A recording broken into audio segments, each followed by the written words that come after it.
Hi everyone, it's Stamp Ventures with Shauna. Welcome to my tutorial, but it's not Tuesday. Sorry, I was not doing a video yesterday. Oh, just a sec, gotta adjust my volume here. I was at my book club, and book club is always the last Tuesday of the month. And I didn't get anything pre-recorded, so I just thought, okay, I'll do something here tonight. So hello to everybody who's tuned in. Hi, Melanie and Elaine and Sue.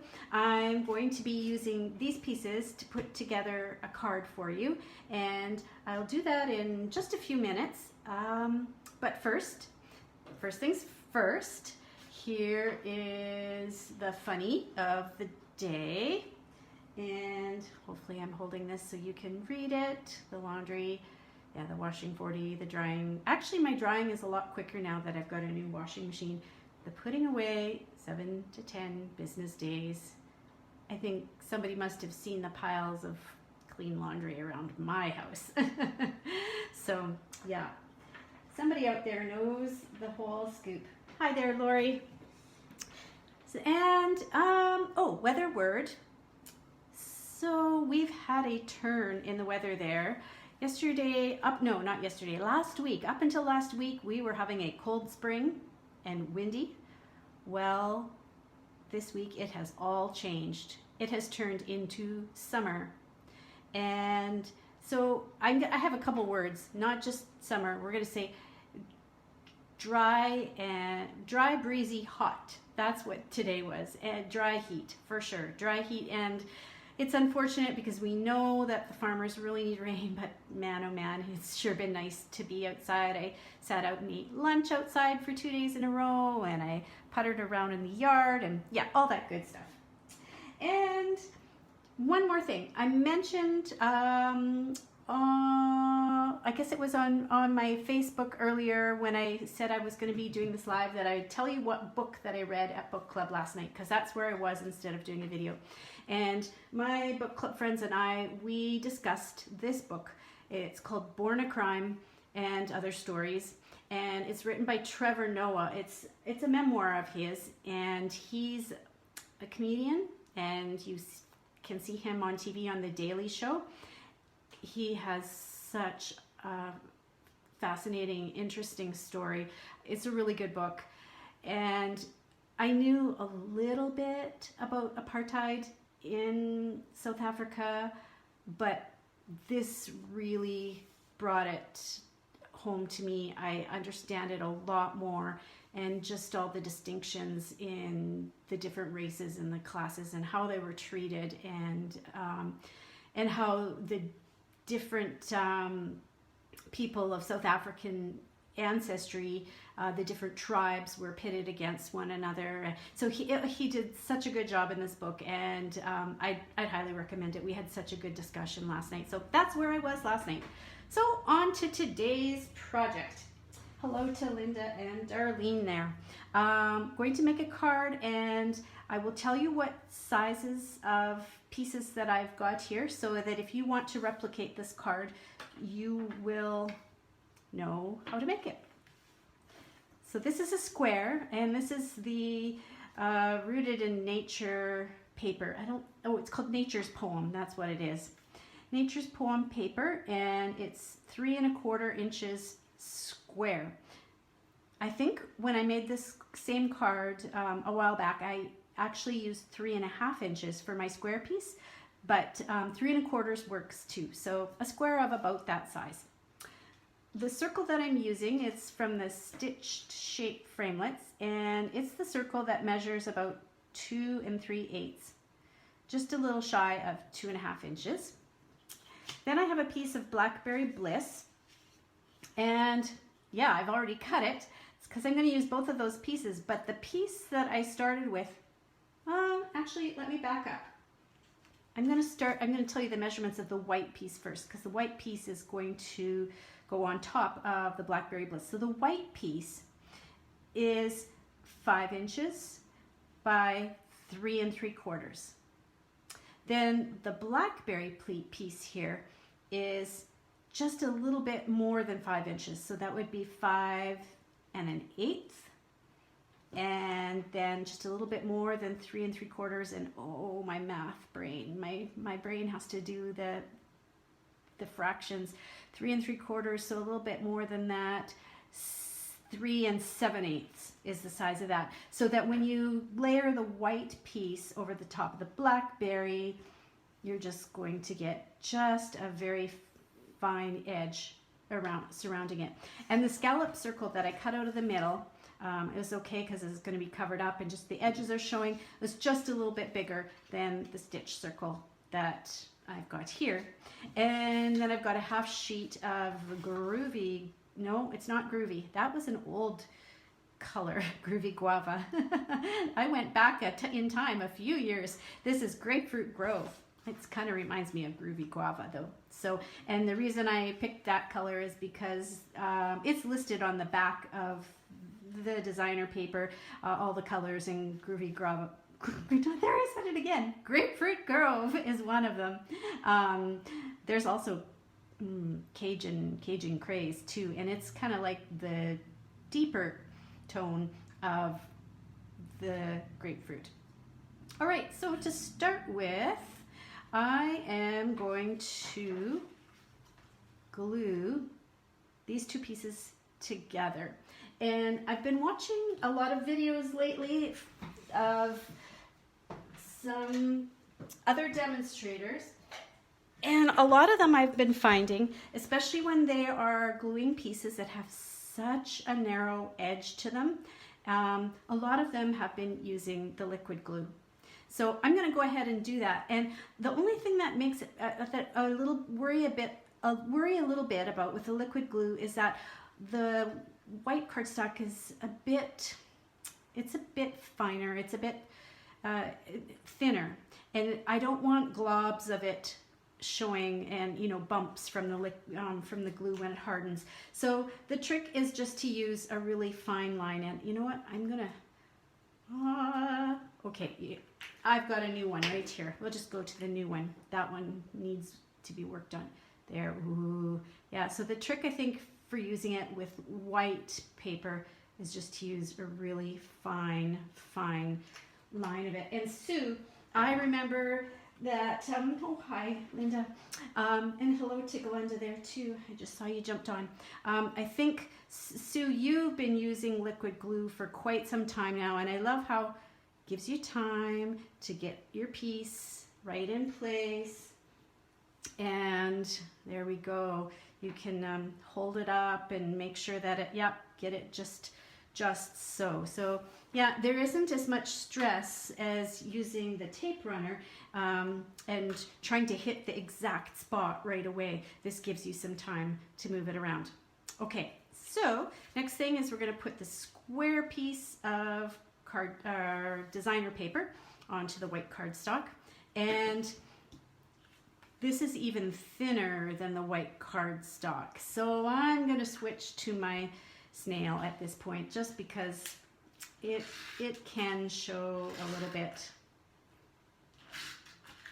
through the lumps of the liquid glue through the designer paper.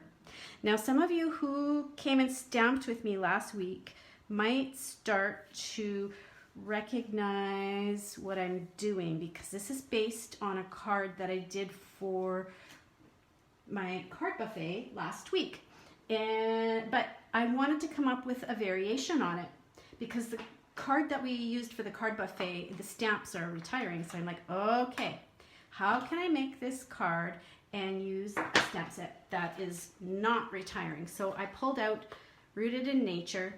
It's going to be carrying on, and I love the images, and I think like Lovely as a Tree was so popular and used so much, and I think this is going to be the stamp set that kind of replaces it. So I've got, well, I don't have the sticker on the back of it, but it's this leaf right here. Hello to Brenda. Okay, so stamping this leaf in the middle of my circle with Blackberry Bliss ink. I'm just gonna give that a moment to dry. While I'm letting that dry, you know, I thought I would show some of you what I do for cleaning my stamps. Blackberry Bliss is like the ink that keeps on giving. It is so super inky. It just stamps and stamps and stamps. So just off to the side here, I've got a scrap paper, and I'm just gonna smoosh and smoosh. Look at that. I keep getting stamp after stamp. Like, this color is, I think I've said before, it's kind of like it's infectious. Once I've smooshed off, I know it's a special word, smooshed, smooshed off on my scrap paper, then I take my chamois and I wipe it off on here. That way my chamois doesn't get like super duper inky right off the bat. And if you find your chamois is starting to get really inky and full of ink on one side, remember that chamois come double-sided.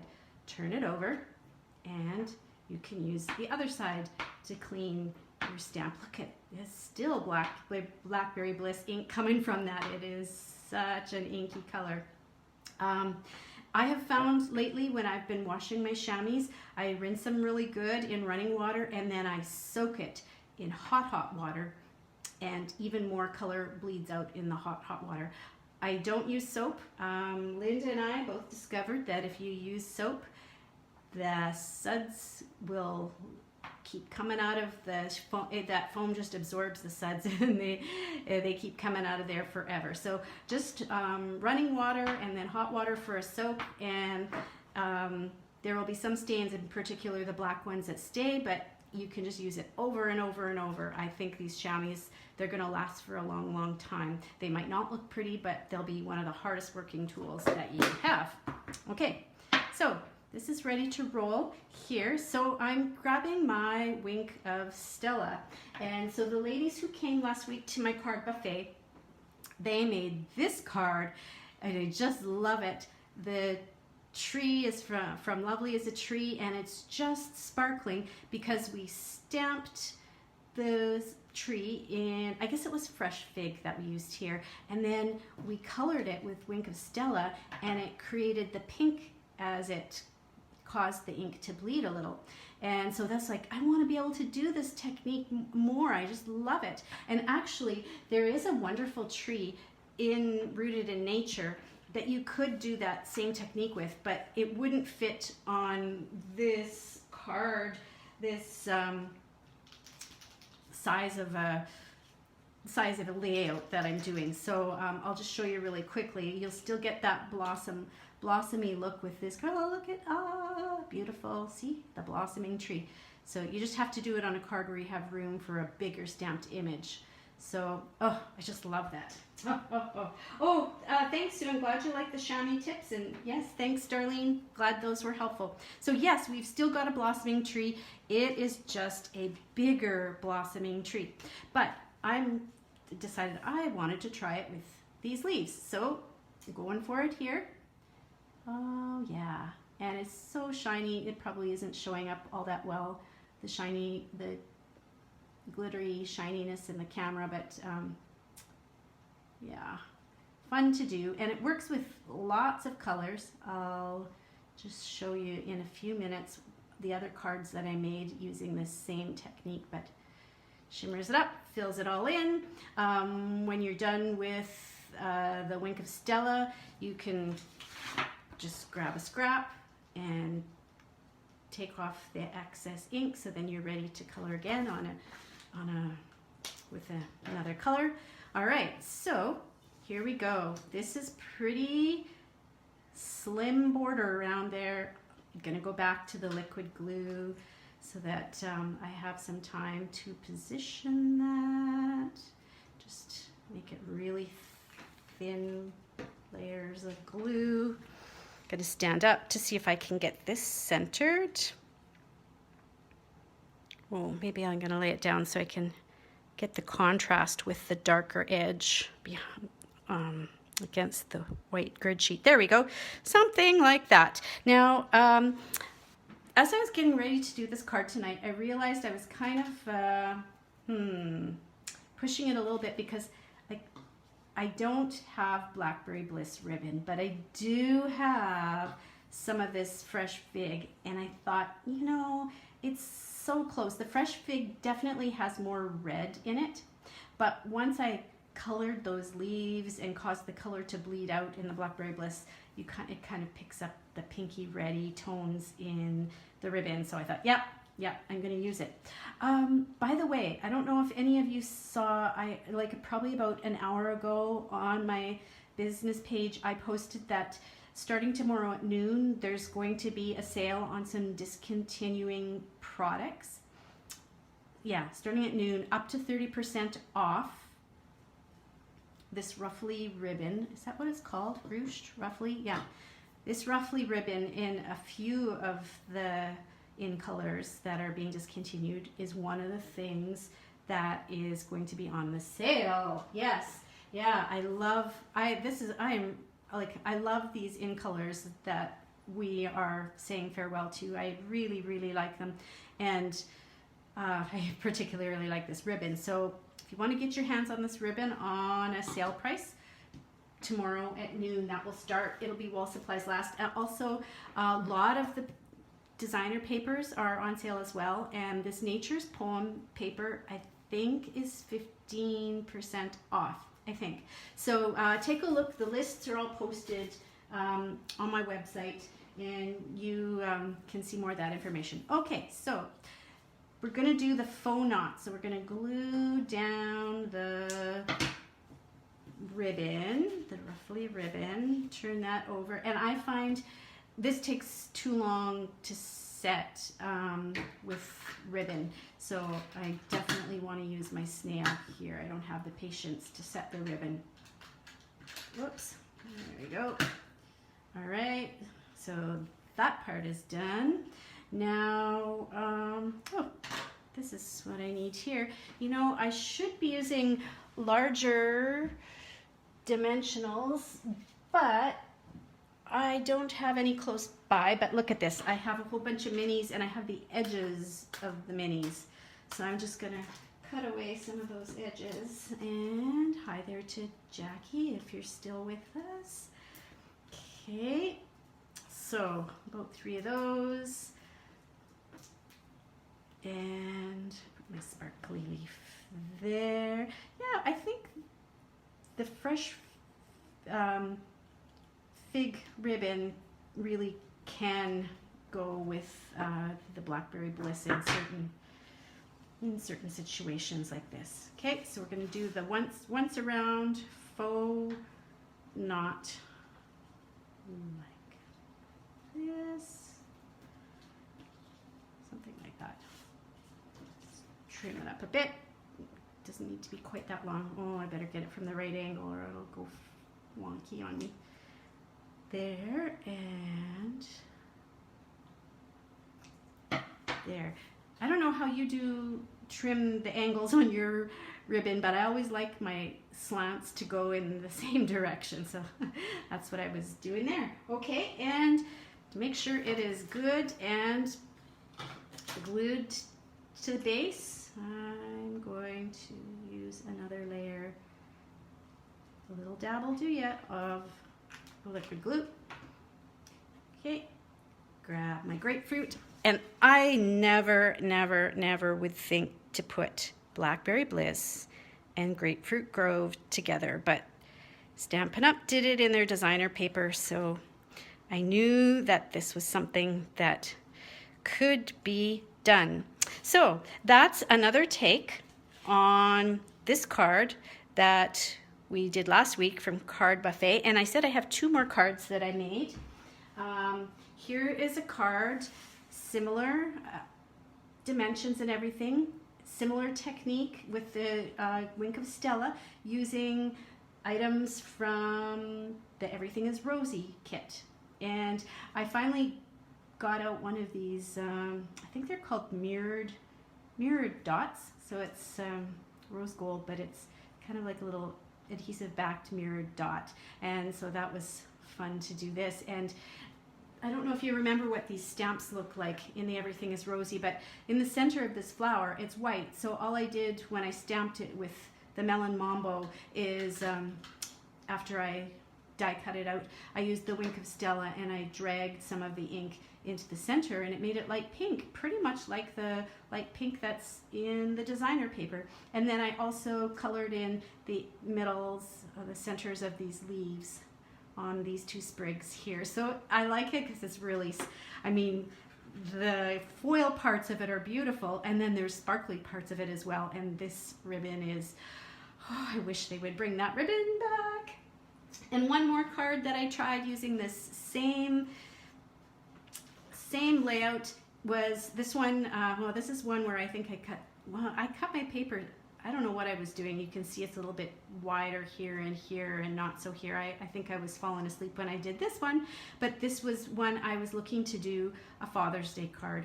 And so I thought, okay, I'll try the Rooted in Nature, but this time with the Tranquil Tide and in more manly colors, so that would work out for Father's Day. So I hope that gave you some ideas of what you can do using, you know, this same layout. And for those of you who don't have Rooted in Nature, it will be in the new catalog, but you won't be able to buy it in the bundled price anymore with the dies that come with it. They will be sold separately from now on. So if you want to get in on the bundled price, be sure to do so by June 3rd, as on June 4th, the new catalog will go live, and the dies and the stamp set will be sold separately. And just to mention as well, Rosie is going to be ending, well, at the very end of this month. And so it's a beautiful kit, and anybody who's placing an online order through me, over $90, you'll be receiving some clear faceted gems when you use this host code. So thank you so much for stopping in and checking out what I had to share with you today. And if you have any questions, be sure to send me a message or post it here, because other people might have the same questions as you. Thanks again, everyone. Talk to you later. Bye for now.